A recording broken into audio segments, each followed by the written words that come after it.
Dans cette vidéo, je vais vous expliquer pourquoi devenir riche avec le MLM est tout à fait possible. Je vais vous donner les 3 conditions absolument indispensables pour atteindre la richesse avec le MLM. Et nous allons voir aussi pour qui c'est possible de devenir riche avec le MLM, si le MLM est vraiment fait pour vous. Je suis Vincent Muscotte, votre psychologue spécialiste en communication marketing, et devenir riche avec le MLM est une question que beaucoup de personnes se posent. Est-ce vraiment possible? Alors, il faut se rendre compte d'abord que c'est une entreprise, c'est une industrie qui génère 30 milliards de chiffre d'affaires tous les ans, 30 milliards de dollars tous les ans, qu'il y a 20 millions de personnes qui travaillent dans le MLM, dans le marketing de réseau, et qu'il y a grosso modo, les chiffres sont assez complexes à trouver, mais c'est grosso modo 5000 entreprises qui fonctionnent avec le marketing de réseau. Donc le MLM est vraiment une grosse industrie avec une part de richesse énorme. Alors pourquoi ne pas prendre, nous, cette part de richesse également? Alors, il y a 3 conditions absolument indispensables pour atteindre des résultats quand on fait du MLM. La première condition, c'est l'état d'esprit. C'est un état d'esprit totalement différent de celui auquel nous avons été éduqués. Pourquoi? Parce qu'en fait, c'est un marketing où il n'y a pas votre produit. Il y a le produit d'une société. Ce n'est pas votre produit propre. Ce n'est pas votre produit propre, mais la société n'a pas non plus de magasin pour vendre ce produit. Donc il y a là quelque chose qui est totalement inhabituel par rapport à notre éducation, à ce qu'on a reçu comme éducation, à savoir, il faut travailler, il faut produire et il faut vendre sur un marché bien précis, ou enfin, du moins dans un magasin bien précis. Donc ça sort totalement de notre entendement habituel. Et pour ça, prenez comme exemple le gars qui s'amène, ou la fille qui s'amène près de vous et qui vous propose un produit qui se vend par marketing de réseau. Cette personne semble totalement venue de l'espace. Elle est totalement étrangère par rapport à nous et on a l'impression qu'il s'agit de quelque chose qui n'est pas tout à fait normal. Comment est-ce possible qu'une personne vous approche, vous aborde, vous propose un produit sous le couvert du fait que vous la connaissez ou que vous avez fait sa connaissance? Cela semble tout à fait bizarre. Et pourtant, cette entreprise, ce mode de fonctionnement génère énormément de bénéfices. Nous n'avons donc pas été éduqués par rapport à ça. La deuxième condition, c'est d'être le consommateur de ce produit. Donc c'est bien de se dire, je vais vendre le produit, je vais m'inscrire en tant que revendeur, que référenceur du produit en question, et donc m'intégrer dans la structure, c'est bien de se le dire. Mais avant tout, il faut consommer ce produit, connaître ce produit, générer des ventes en achetant soi-même le produit.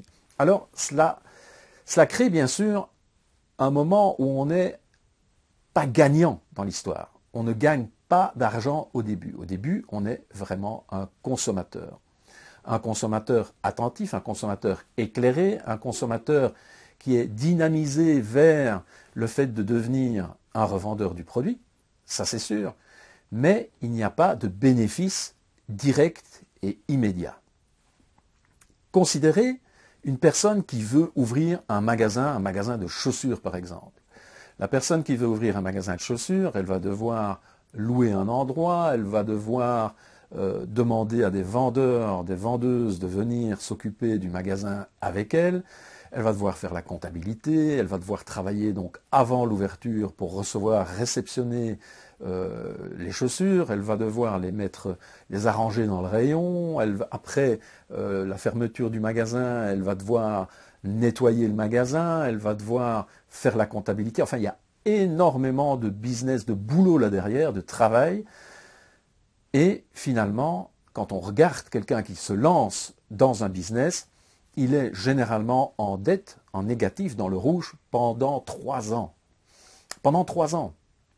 Et ici, vous voudriez qu'en commençant un travail dans le marketing relationnel, vous ayez tout de suite du résultat, tout de suite du bénéfice? Non. Alors bien entendu, il n'y a pas le magasin à louer, les vendeurs, vendeuses à payer, les lois sociales à régler, etc., etc. Il n'y a pas tout ça, bien entendu, mais il y a le fait qu'il faut accepter d'être consommateur du produit et donc d'être en négatif sur son compte en banque parce qu'on va acheter ce produit, on va le consommer ce produit, on va le faire savoir aux personnes que l'on connaît que l'on consomme ce produit. Et donc c'est important de comprendre ce principe. Le MLM, le marketing de réseau, ce n'est pas un ticket de loto gagnant. C'est un réel travail. C'est quelque chose qui est vraiment un travail. Le MLM, c'est un boulot. Alors, avant de vous expliquer et de voir si vous êtes fait ou pas pour le MLM, il y a une troisième condition importante qui vient justement du fait que le MLM est un réel travail. Dans tout travail, il faut se former. Il faut se former adéquatement, il faut se former auprès des personnes qui sont capables de vous former et qui sont surtout capables de vous donner ces petits trucs de psychologie qui vous permettent d'influencer et qui vous permettent de persuader les gens à acheter votre produit. Attention, ce sont des techniques très puissantes. Ce sont des techniques que j'enseigne, ce sont des techniques très puissantes parce que mal utilisées, elles pourraient vraiment devenir de la manipulation. Et donc, il est important que vous décidiez de rester déontologique par rapport à ce que vous faites, d'avoir votre déontologie propre. Et ça, c'est très très important. Et ça, j'insiste énormément là-dessus.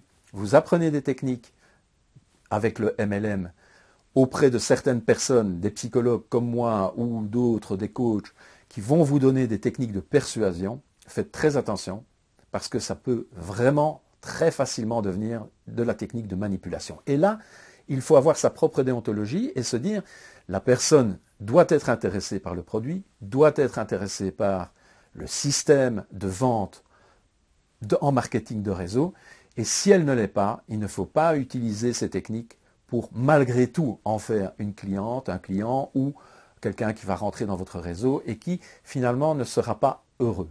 Il s'agit ici d'être heureux dans ce qu'on fait parce que les résultats que vous allez avoir avec le marketing de réseau sont des résultats phénoménaux qui vont vraiment vous rendre heureux, libre et indépendant financièrement.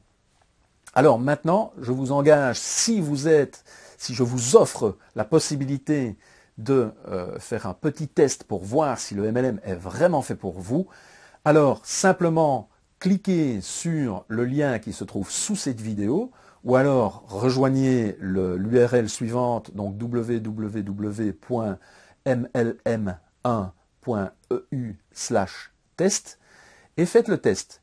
Faites le test et ensuite je vous contacterai et vous verrez à ce moment-là si vous êtes ou pas fait pour le MLM.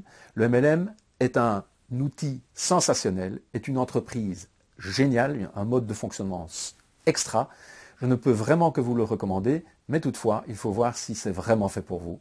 Ça ne sert à rien de vous rendre malheureux en vous inscrivant dans un MLM quel qu'il soit. Alors, je vous demande de liker cette vidéo, bien entendu. Je vous demande de vous abonner, si c'est possible, sur YouTube. Donc, allez sur la page YouTube et abonnez-vous à la chaîne.